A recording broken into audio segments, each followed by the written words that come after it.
মাধ্যমিক ২০২৬-এর ছাত্রছাত্রীদের জন্য আজকের এই ভিডিওটা খুবই গুরুত্বপূর্ণ। আগামীতে ২০২৬-এ যারা মাধ্যমিক পরীক্ষা দিতে চলেছো, তোমাদের জন্য আজকের এই ভিডিওটা খুবই গুরুত্বপূর্ণ। ঠিক আছে? যেমনটা তোমরা সকলে টাইটেল এবং থাম্বনেল দেখে বুঝেই গেছো যে অনেকটাই গুরুত্বপূর্ণ আজকের এই ভিডিওটা। কার্যত সম্পূর্ণ ভিডিওটিকে দেখতে থাকো। আমার নাম বিক্রম, তোমরা সকলে দেখছো বিক্রম পাল ইউটিউব চ্যানেল। তো চলো ভিডিওটিকে শুরু করা যাক। ভিডিওর প্রথমে বলবো যারা এখনো পর্যন্ত চ্যানেলটিকে সাবস্ক্রাইব করোনি, সাবস্ক্রাইব করে নোটিফিকেশন বেলটিতে অল দাবিয়ে দিতে পারো, কারণ এখানে প্রতিনিয়ত আমি তোমাদের জন্য আপডেট নিয়েই আসি। ফার্স্ট অফ অল আমি তোমাদের সকলকে বলতে চলেছি যে ২০২৬-এ যারা মাধ্যমিক পরীক্ষা দিতে চলেছো, তোমাদের সকলেরই জন্য জীবনের প্রথম বোর্ড এক্সাম। কার্যত তোমাদের প্রিপারেশনটা খুব ভালো করে নিও এবং এই প্রিপারেশন বেসিস করেই তোমাদের জন্য সতর্কীকরণ রয়েছে আজকের এই ভিডিওতে। ঠিক আছে? ফার্স্ট অফ অল আমি ২০১৯-এর ব্যাচ ছিলাম। ২০১৯-এ আমি মাধ্যমিক দিয়েছিলাম এবং সেই সূত্রে আমার এক্সপেরিয়েন্স এবং ক্লাস 11-12 থেকে আমি বোর্ড এক্সাম নিয়ে ভিডিওস বানিয়ে থাকি এবং বিভিন্ন আপডেট রিলেটেড ভিডিও বানিয়ে থাকি। কার্যত একটা হিউজ এক্সপেরিয়েন্স সহ নিজের এক্সাম এক্সপেরিয়েন্স সব মিলিয়ে আজকের এই ভিডিওতে তোমাদের জন্য থাকবে সতর্কীকরণ। ঠিক আছে? এবার এই ভিডিওতে তোমাদের বিশেষ কয়েকটা পয়েন্ট আমি দেবো, সেগুলোকে কিন্তু নোট ডাউন করে রেখে দিও এবং সেই মতো কিন্তু আগামী কয়েক মাস তোমাদেরকে লক আপ হতে হবে, অর্থাৎ নিজস্ব প্রিপারেশনকে নিয়ে যেতে হবে অন্য লেভেলে বা নেক্সট লেভেলে। ঠিক আছে? তোমাদের সামনে আমি কিছু ডেটা নিয়ে আসছি এবং সেই ডেটা ফার্স্ট অফ অল তোমাদেরকে বলে রাখি যে সতর্কীকরণটা কেন বলা হয়েছে। প্রথমত ২০২৫-এর মাধ্যমিকের যেই রেজাল্ট, সেটাতে যেই টপ র্যাঙ্কার ছিল বা টপ স্কোরার, সেটা হচ্ছে গিয়ে ৬৯৬ মার্কস এবং ৬৯৬ বা ৬৮৬, ঠিক আছে? ৬৮৬ পেয়েছিল ১০ নম্বর স্টুডেন্ট। তো এর মাঝে মোটামুটি ৬৬-৬৭ জন স্টুডেন্ট এই কাছাকাছি নাম্বার কিন্তু পেয়েছিল। অর্থাৎ প্রচুর পরিমাণে নাম্বার কিন্তু স্টুডেন্টরা ২০২৫-এ পেয়েছে। ঠিক আছে?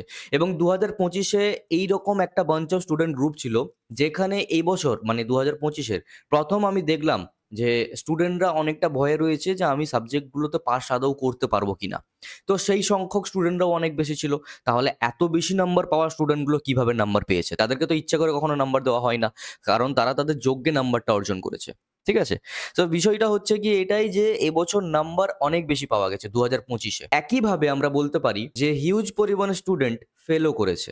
একটা স্কুল রয়েছে এবং সেই স্কুলে 45% স্টুডেন্টরা কিন্তু ফেল করেছিল। ঠিক আছে? এবার ধীরে, ধীরে বিষয়টা হচ্ছে গিয়ে যে সময়টা চলে যায়। তো ২০২৬-এর স্টুডেন্ট তোমাদের জন্য সতর্কীকরণ এটাই যে যদি তুমি এই মুহূর্তে টাইম ওয়েস্ট করতে থাকো, কারণ আগামী কয়েক মাসের মধ্যেই তোমাদের এক্সাম রয়েছে। ঠিক আছে? এবার যতটুকু সময় রয়েছে সেইটুকু সময়ের মধ্যে তোমাকে ফুললি লক আপ হতে হবে। সারাদিন তোমাকে স্টাডিজ করতে হবে। একটা ফিক্সড টাইম টেবল তোমাদেরকে ফলো করতে হবে। ডিসিপ্লিন থাকতে হবে এই কয়েকটা মাস।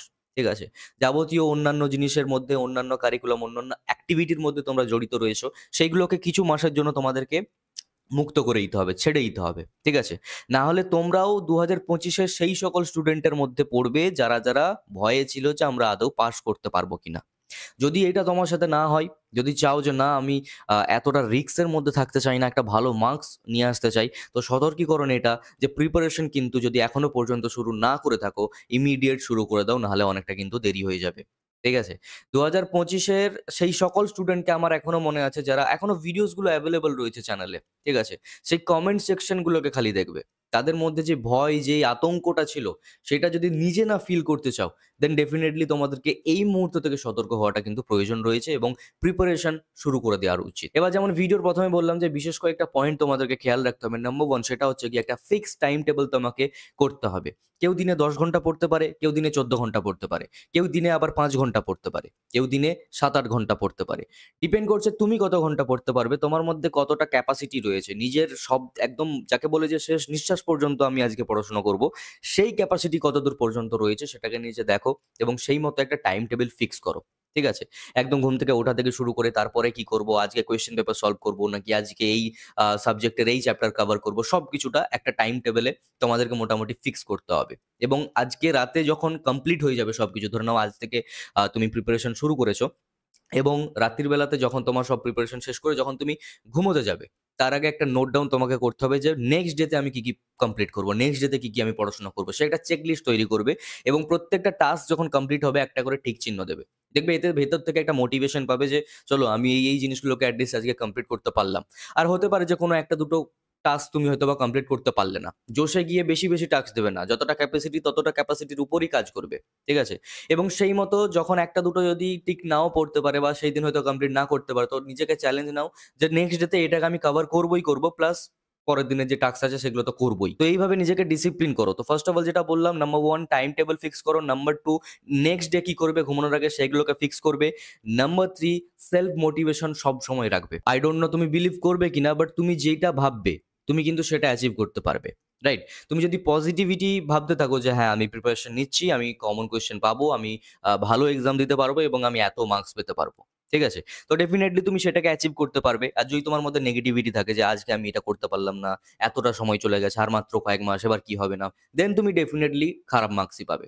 তো যেই রকম ভাববে সেই রকম চলবে বা সেই রকম তুমি পাবে। সো সেলফ মোটিভেশনটা রাখবে। এই ৩ টে পয়েন্ট মাস্ট রাখবে। And 4th avoid অ্যাডিকশনস। Okay? Mobile addiction হতে পারে, বন্ধুদের সাথে ঘুরতে যাওয়ার অ্যাডিকশন হতে পারে, খেলতে যাওয়ার অ্যাডিকশন হতে পারে, আড্ডা দেওয়া, গেমিং এইসব কিছু কয়েক মাসের জন্য এভয়েড করতে হবে। আদারওয়াইজ প্রবলেমে তোমরাও পড়তে পারো। কারণ অনেক স্টুডেন্ট প্রবলেমে পড়ে এবং দ্যাটস ওয়াই তোমাদেরকে আমি সতর্ক করছি। ওকে? সো এই ৪ টে পয়েন্ট মেইনলি তোমাদেরকে ফোকাস করতেই হবে এবং এই ৪ টে পয়েন্ট তোমাদেরকে মেনে চলতে হবে জাস্ট বিকজ মাধ্যমিক পরীক্ষা একবারই হবে। ওকে? এবং সেই মার্কস তোমাদের সারা জীবন ক্যারি করতে হবে এবং ইন ফিউচার অনেক কিছু ডিপেন্ড করে এই মার্কসের উপর। ঠিক আছে? সো ডেফিনিটলি যে কটা মাস আছে সতর্ক হও। যারা এখনো পর্যন্ত প্রিপারেশন খুব একটা নাওনি, প্রিপারেশন নেওয়া শুরু করে দাও এবং এই ৪ টে পয়েন্টকে ভালো করে যদি ফলো করো তাহলে তুমিও ভালো মার্কস পাবে। তো এই ভিডিওটা ছিল এই পর্যন্তই। যদি ভালো লেগে থাকে, যদি মনে হয় যে হ্যাঁ, আমি এই মুহূর্তে একটু বুস্ট আপ হয়েছি এই ভিডিওটি দেখে, দেন ডেফিনিটলি একটা লাইক করো, শেয়ার করো বন্ধুদেরকে, কমেন্টে জানাও তোমার কি মতামত রয়েছে এই ভিডিওর থেকে। এবং এর পাশাপাশি যদি তুমি চাও যে তোমাদের জন্য একটা প্রপার টাইম টেবল তোমরা কিভাবে বানাবে সেই নিয়ে আমি একটা ভিডিও বানাই, দেন ডেফিনিটলি আমাকে কমেন্ট করে জানাতে পারো। ঠিক আছে? এবং পরবর্তী যদি অন্য কোনো টপিকে ভিডিও চাও সেটাও আমাকে কমেন্ট করে জানাতে পারো। এই ভিডিওটা ছিল এই পর্যন্ত। সকলে ভালো থেকো, সুস্থ থেকো। বাই।